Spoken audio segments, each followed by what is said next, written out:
मेरे को बड़ी बड़ी लच्छेदार बातें करनी नहीं आती। मैं आपकी बात करूंगा, आपके परिवार की बात करूंगा, आपके बच्चों की बात करूंगा। अपनी सोचो, अपने घर की सोचो। बाकी इन पार्टियों के चक्कर में क्या पड़ा है? ये पार्टी और नेताओं ने तो लूट लिया 75 साल में देश को। कोई एक काम कराओ तो मेरे को बता दो, मैं राजनीति छोड़ दूंगा। ये बीजेपी के एमपी हैं, ये आपके लिए काम नहीं करते, ये बीजेपी के गुलाम है। बीजेपी कहती है उठ तो उठते हैं, बीजेपी कहती है बैठ तो बैठते हैं। ऊपर से चाइना के ऊपर गोले छोड़ने की हिम्मत नहीं है इनकी, पाकिस्तान के ऊपर गोले छोड़ने की हिम्मत नहीं है, अपने किसानों के ऊपर गोले छोड़ दिए इन लोगों ने। देशभक्त हैं और या अंधभक्त हैं। जितने देशभक्त हैं मेरे दिले हो। 1 महीने बाद लोकसभा का चुनाव है, किसी भी टाइम कोड लग सकता है।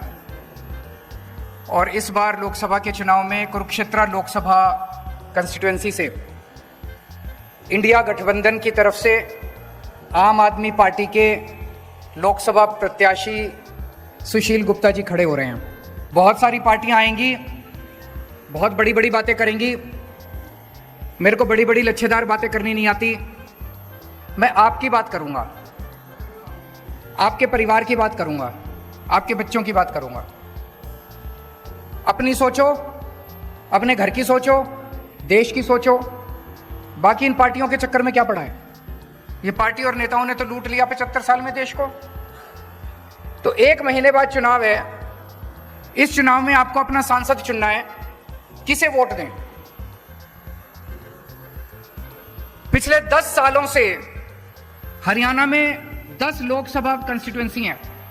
पिछले 10 सालों से आप 10 की 10 सीट बीजेपी के 10 लोकसभा एमपीज को दे रहे हो, 10 बीजेपी को जिता के भेज रहे हो। मैं आपसे पूछना चाहता हूं, इन 10 लोगों ने पिछले 10 साल में आपके लिए क्या करा? कोई एक काम कराओ तो मेरे को बता दो, मैं राजनीति छोड़ दूंगा। कोई एक काम इन 10 लोगों ने कराओ। कोई काम नहीं करा इन लोगों ने, 10 के 10 ने। ये आपके लोकसभा, आपके एमपी नहीं है, ये बीजेपी के एमपी हैं। ये आपके लिए काम नहीं करते, ये बीजेपी के गुलाम हैं। बीजेपी कहती है उठ तो उठते हैं, बीजेपी कहती है बैठ तो बैठते हैं। आपके ऊपर इतनी मुसीबतें आई 10 साल के अंदर, कहां थे ये लोग? हमारी हरियाणा की पहलवान बेटियां, उनके ऊपर अत्याचार किए गए, उनके साथ गलत काम किया गया, उनके साथ छेड़छाड़ की गई। जब वो धरना प्रदर्शन करने के लिए दिल्ली गई तो उनको लाठियों से पीटा गया। मैं गया था उनके पास जंतर मंतर पे उनका साथ देने के लिए। आपके 10 एमपी कहां थे? तालियां बजा रहे थे जब आपकी बेटियों के साथ छेड़छाड़ की जा रही थी।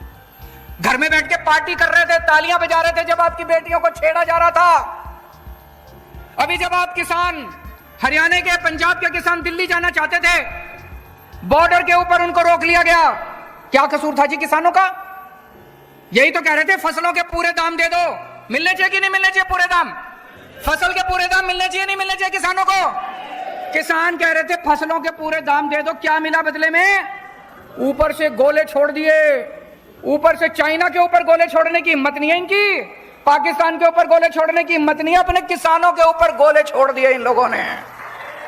एक किसान मारा गया, किसान का बेटा शहीद हो गया पंजाब के अंदर। जब किसानों के ऊपर गोले छोड़े जा रहे थे, आंसू गैस के गोले छोड़े जा रहे थे, रबड़ की गोलियां छोड़ रहे थे, मार रहे थे, डंडे मार रहे थे, वाटर कैनन मार रहे थे, तो कहां थे जी आपके ये 10 एमपी? ये तालियां बजा रहे थे। बड़ा मजा आ रहा था इनको, किसानों को पीट रहे हैं, बड़ा मजा आ रहा था इनको, बहुत मजा आ रहा था इनको। पिछले साल किसानों की फसलें बर्बाद हो गई पूरे हरियाणा के अंदर। पूरे हरियाणा के किसानों में तबाही मची हुई थी, फसलें बर्बाद हो गई, बेचारा किसान लुट गया। ब्याज, वो कर्जा लेके तो बेचारा फसल उगाता है, उसका ब्याज ऊपर से देना पड़ता है। चारों तरफ किसान कह रहे थे भाई हमको मुआवजा दे दो, मुआवजा दे दो। किसी को मुआवजा नहीं दिया खट्टर सरकार ने। कहां थे तब ये 10 के 10 एमपी? किसी ने आवाज नहीं उठाई आप लोगों की। जब बेरोजगार युवकों को पुलिस वाले दौड़ा दौड़ा के पीट रहे थे, डंडे मार रहे थे, बेरोजगार युवा नौकरी मांग रहे थे सड़कों के ऊपर, कहां थे आपके 10 के 10 एमपी? तालियां बजा रहे थे बेरोजगारी पे, आपकी बेरोजगारी का मजाक उड़ा रहे थे। और हद तो तब हो गई जब आपके बेरोजगार बच्चों को यूक्रेन भेज दिया खट्टर सरकार ने युद्ध के अंदर मरने के लिए। मेरे को तो रोना आ गया। अगर कहीं युद्ध हो जाए तो सारी दुनिया के देश अपने नागरिकों को वहां से निकालते हैं। इन्होंने, खट्टर सरकार ने बेरोजगार युवकों को, हरियाणा के बेरोजगार युवकों को बेवकूफ बना के और यूक्रेन भेज दिया मरने के लिए। और यूक्रेन से अब हमारे, मैं वीडियो देखता हूं, कई लोग कहते हैं मम्मी पापा मेरे को वापस बुला लो, मैं फंस गया यहां पे। कहां थे ये 10 के 10 MP? इस बार गलती मत कर देना भाई साहब, ये इस चक्कर में मत पड़ जाना। हमने तो प्रधानमंत्री बनाना, प्रधानमंत्री बाकी बना लेंगे, आप तो अपना सांसद बनाएंगे इस बार। ऐसा सांसद बनाना, ऐसा सांसद बनाना जो आपके सुख दुख में काम आए।